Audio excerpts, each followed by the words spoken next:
You're listening to Tag You're It with host Rhonda Spaziani on greeninkradio.com.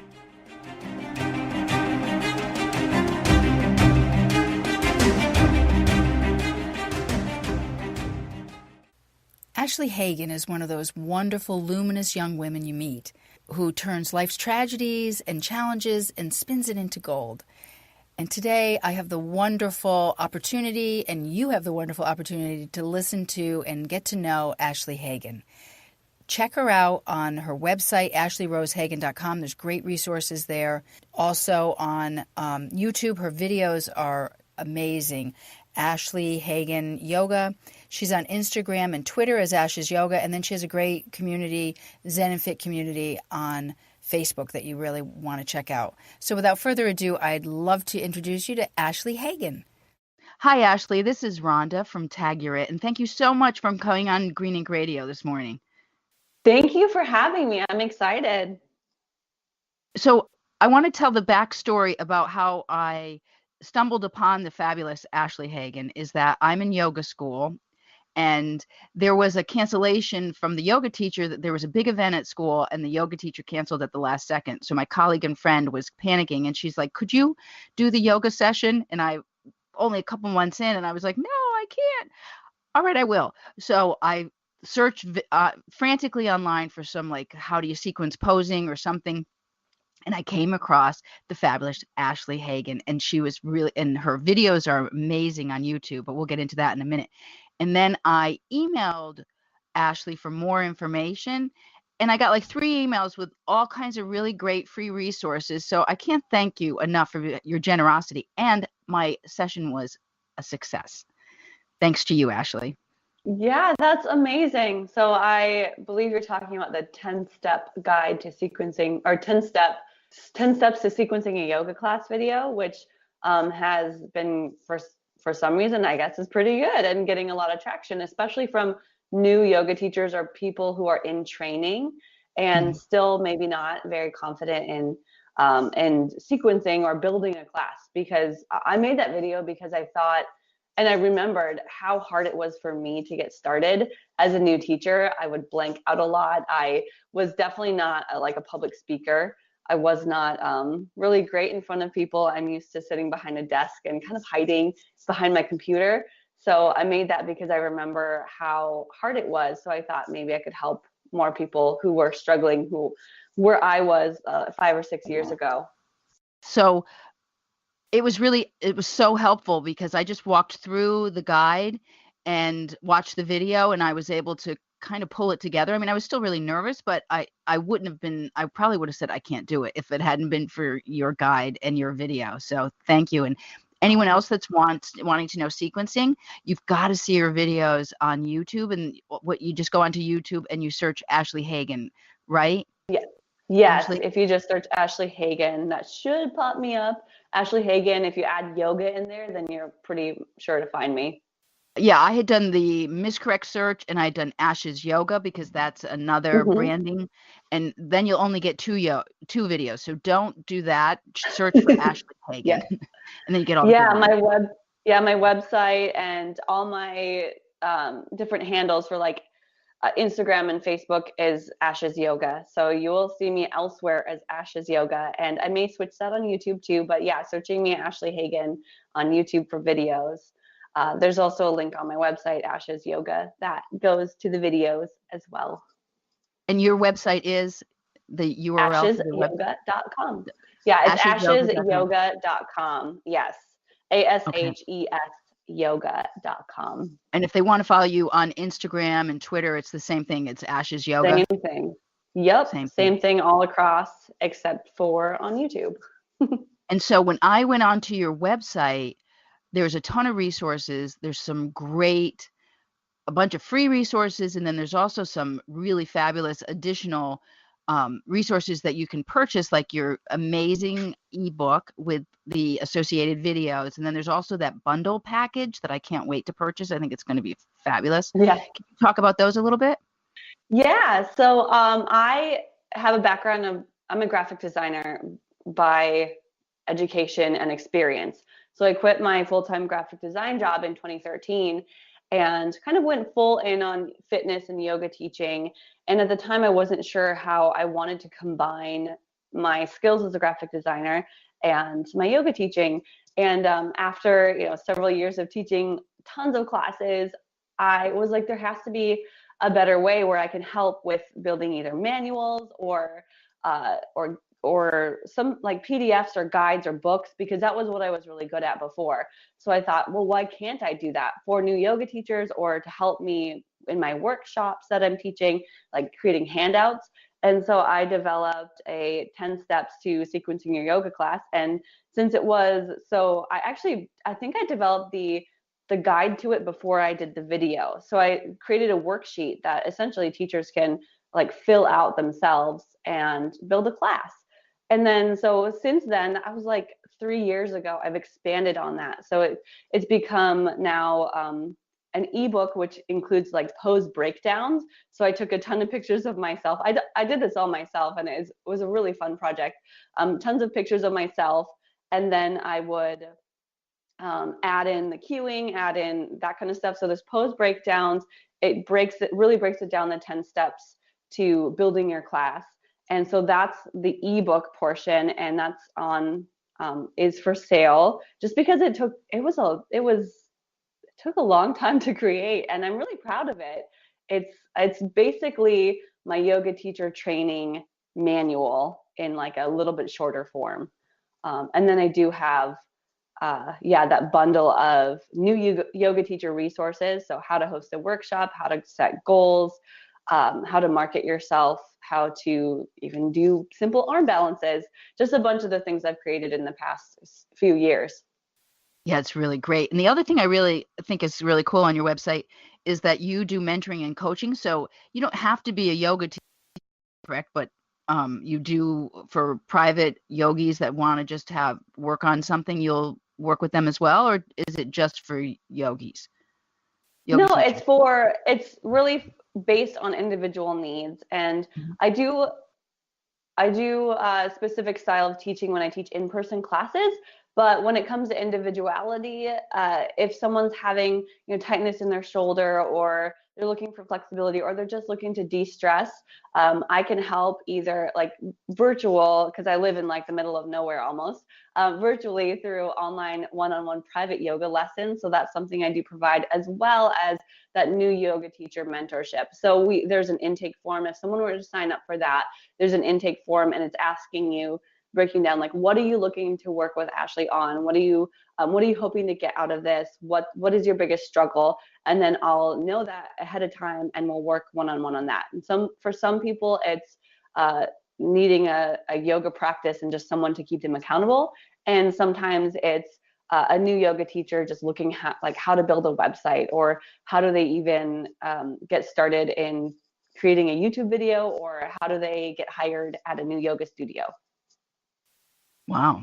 And you mostly now focus on teaching yoga teachers more than doing a bunch of classes. Can you tell me a little bit about your journey from going from like teaching? I read your bio, and it looks like you went from teaching like 15 to 20 classes a week, and then you kind of transitioned. Can you talk about how and why that occurred?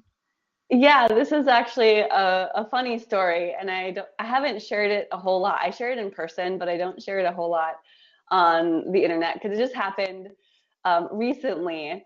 So I used to teach, or I went to yoga teacher training, and then after that, it's like I had drank in the Kool-Aid, and I quit my job. I sold my house, and I was going to be like this amazing yogi, and I was like, I'm going to travel the world, and I'm going to do all these things. And like, I had this big dream that I was going to be famous and all of that. And I mean, I don't want that now. I know that what that looks like, or not that I ever was, but I know that I've seen what it takes to get there.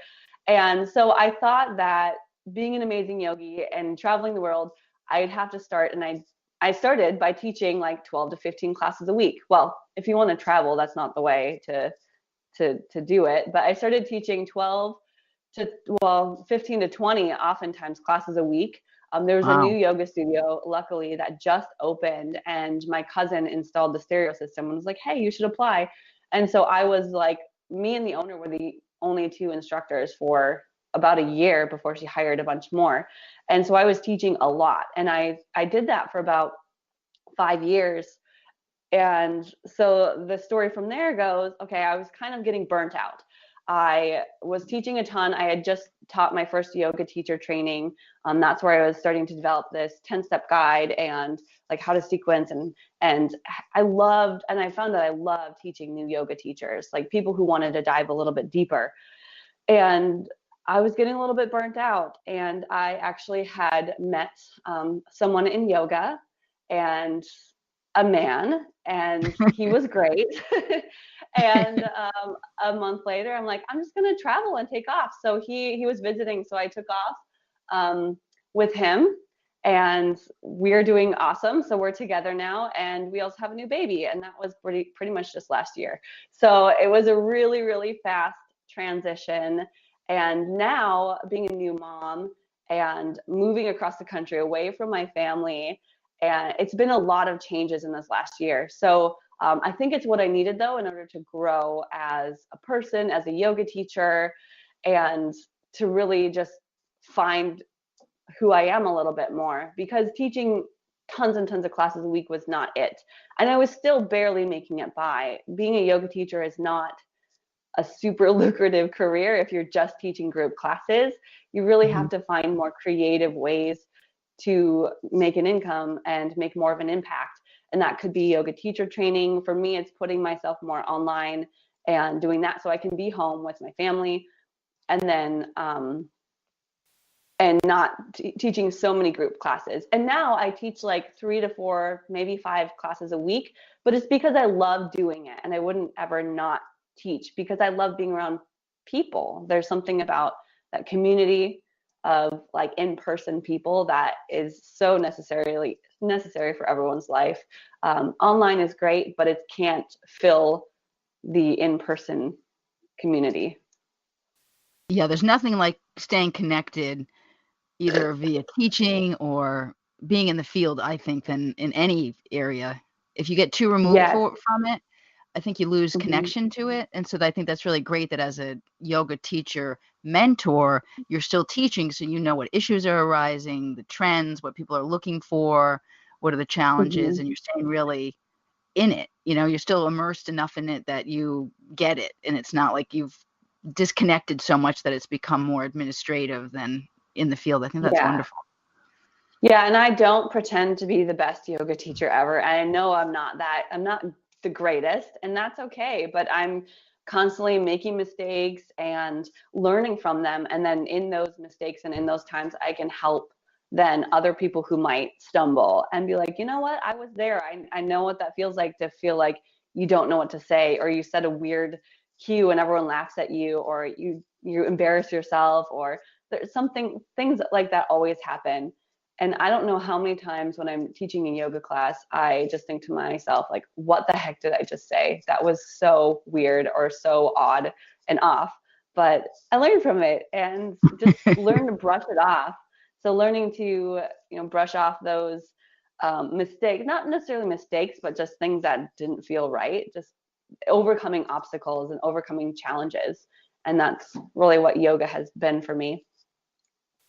And you really walk through, for the new teacher, you really walk through like what we might encounter as obstacles and how to overcome them. I really like that. That I'm telling you, that got me through that last minute day, and I can't wait for when I have to start doing my demonstrations and that I'm going to be your book is my Bible. And what I really like about your book is that you constantly update it. So that I really, really like about your book is that when you constantly from what I understand, when you update it, you will send us, those of us that have purchased the book, that you will send us the updates as well, correct? Yes. And so my book is an ebook, so it's just based online because there are links to YouTube videos, and I will eventually update some of those videos. So I'll update those links, and then if I see anything like misspellings or typos, or I want to add some poses or add a section or something, even minor edits, once in a while I'll go through and resend that out to the people who have purchased it so that they can get a little bit more, or a refresher if they haven't looked at it in a while. Because honestly, my yoga teacher training notebook that I took notes from is my golden book. It's my Bible. So that's a lot of my ebook. I didn't take it from my 200-hour training notebook. I just, like, a lot of it is just kind of shifted in a way that worked for me from my training. So then I put that in that ebook and provided it to others. That's great. It's wonderful too. I mean, it's a wonderful, wonderful, wonderful resource. It's really practical.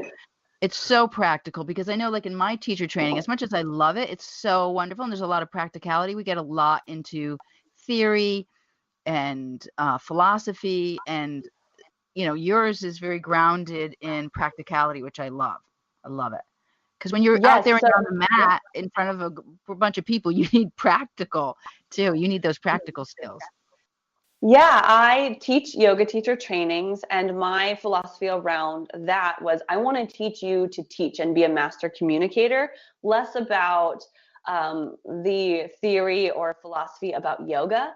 My reasoning is because number one, that's what drew me to yoga, was the physical part of it. But I know that's not just what yoga is. And a lot of times you can, if you're interested in yoga, you'll read a book on it. You'll read more about it. You'll learn that philosophy. You'll get that. But you can't replace in-person, like, teaching, that practice of teaching. You can't get that from a book. You have to get that from a training or a mentor or someone. Whereas you can get the philosophy, the yamas and niyamas and all those Sanskrit terms and stuff. You can study that online, but you can't, online or in a book, but you can't practice teaching to a group of people by yourself. So that's why I really like to help in that way. And the most important thing when it comes to yoga practice and yoga class is that the students feel safe and it's effective. So you can sprinkle in some magic here and there, but as long as students are staying safe and they're getting a good, and it's just feeling good, I guess, you don't want it to hurt. So if it's safe, effective, and you've clearly communicated what you wanted to get across, then you did a good job. Yeah, it's wonderful. I can't say that enough. It's wonderful. It's wonderful. It's wonderful. Can I ask you, what brought you into the journey of yoga? Because you're a graphic designer, and I know you do that as, like, a little bit of a side thing, and you do logos and graphic design sort of as kind of an interest side thing. But what brought you into the life of a yogi and this whole field?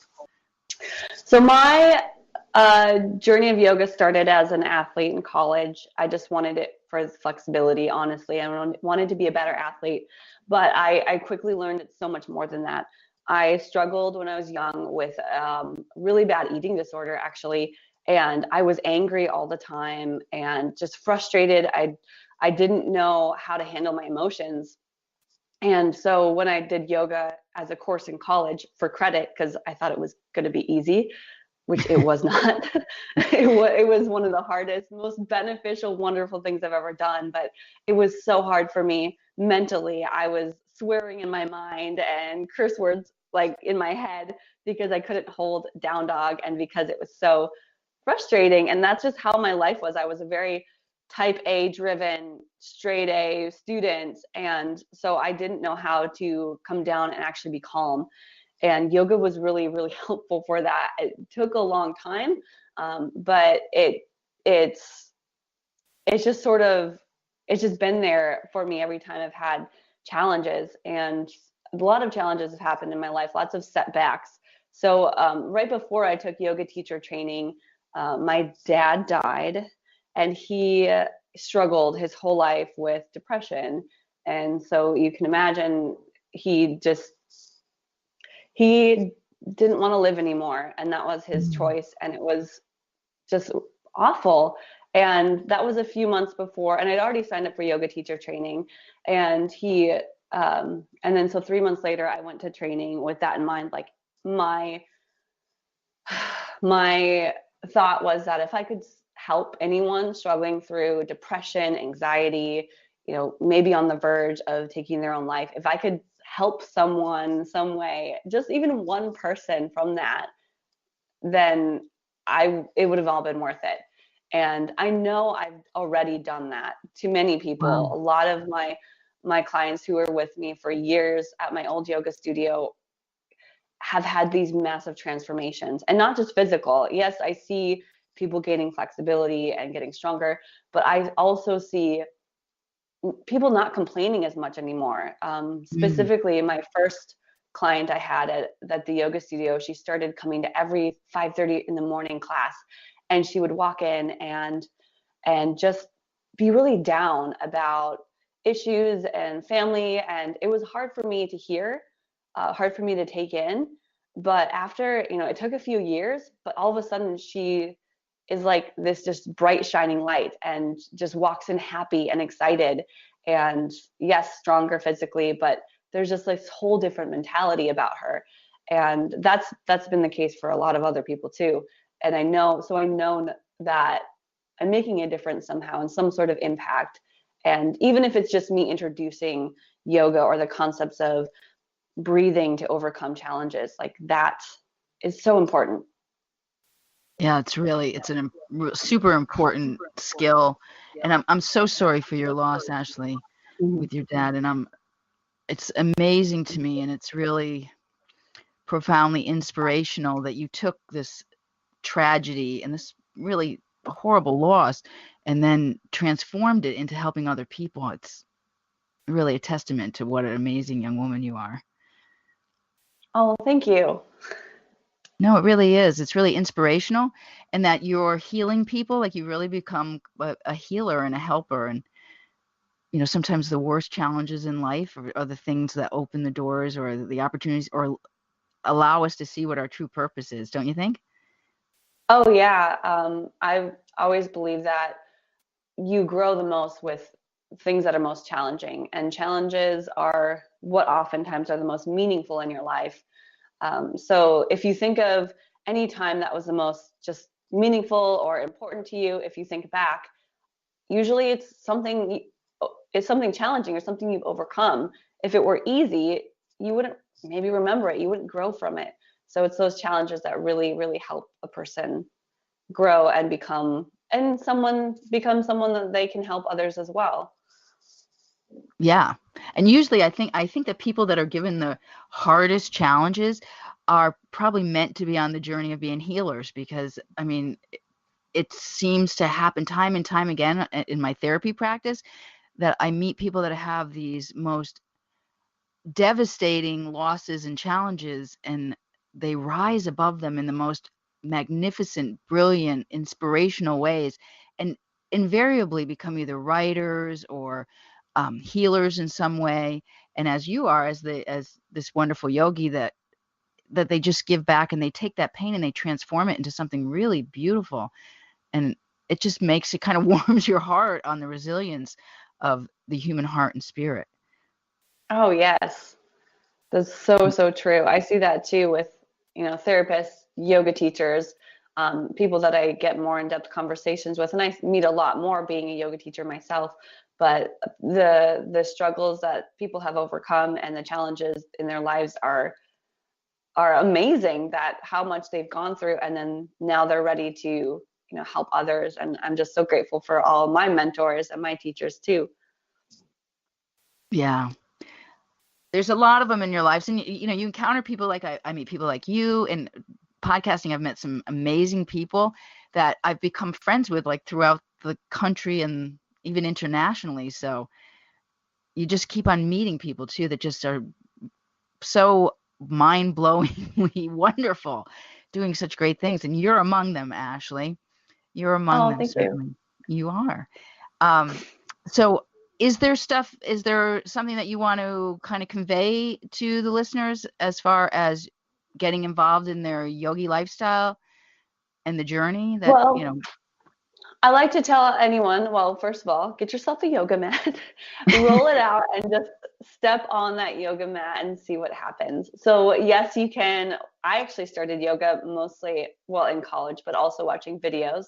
So you can press play on a video, and really all you have to do is show up. Showing up is most of the challenge when it comes to yoga practice. And what keeps people out of yoga studios is often fear. And even myself included, I know a lot of people who said, yes, this is them too. They drove up to a yoga studio, parked their car, did not get out, and left because it was too scary. And I've done that before. I did that when I was just starting out. Actually, I drove past it, missed my turn, decided just not to go. I'm like, I'm just going to turn around and go home because I missed my turn anyway. And so I know that's so scary, but part of your growth process is stepping into that fear and just showing up, whether it's by yourself with playing a video, or it's, in your first yoga class, or something that's uncomfortable for you that is going to be good for you in the long run. Everyone starts as a beginner. It's okay, you're going to mess up, but you're only a beginner once. So it's actually kind of fun to enjoy that process. Yeah, it really is. And I'm a lot older than a lot of the people in there. And I go and if I'm feeling intimidated by something, a class, I go towards the back of the room. So, the more, the quieter corners. And then when I screw up a pose or whatever, I've realized no one's judging you. They're too busy working on their own practice. No one's paying any attention to you. Everyone thinks that you're looking at them and you're not. You're worried about yourself. So everyone is worried about themselves more than anyone else. Yeah, I don't think anyone's ever watching. Nope, they're really not. They're just in their own space. Hopefully the yoga teacher's watching, making sure you're safe. But yeah, besides that, no one else is watching you. Yeah, right. That's a good one.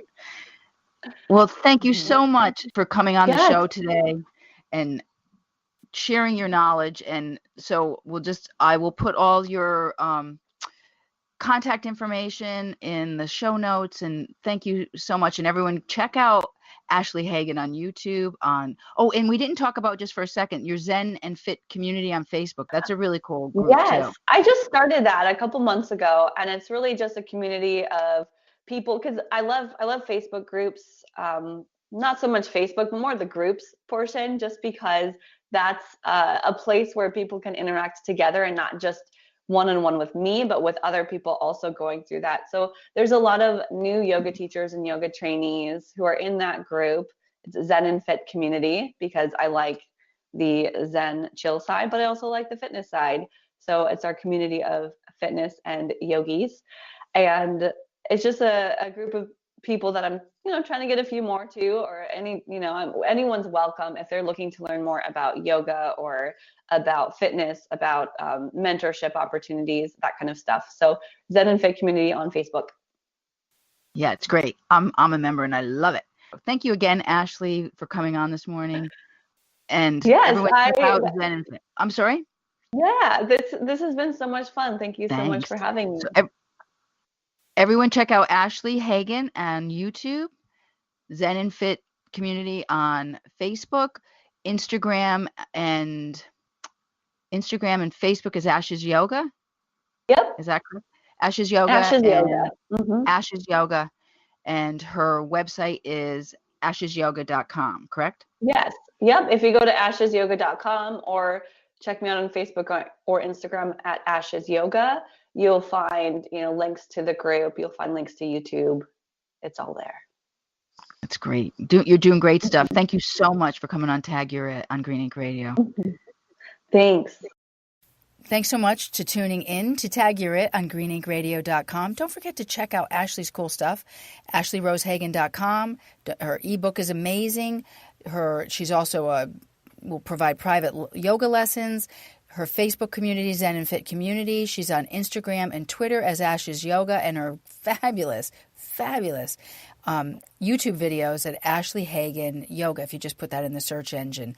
Thank you for tuning in to Tag You're It on greeninkradio.com, sponsored by Green Ink Marketing and Communications, and we'll talk real soon.